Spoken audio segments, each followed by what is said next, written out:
أعوذ بالله من الشيطان الرجيم.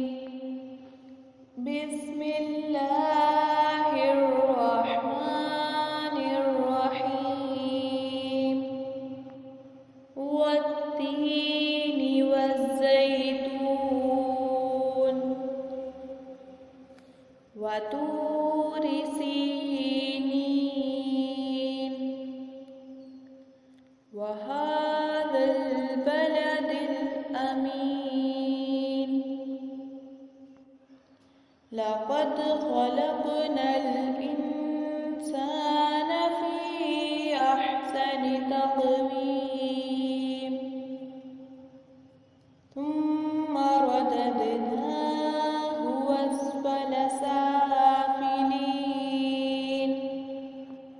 إلا الذين آمنوا وعملوا الصالحات فلهم أجر غير ممنون. فما يكذبك بعد بالدين؟ أليس الله بأحكم الحاكمين؟ صدق الله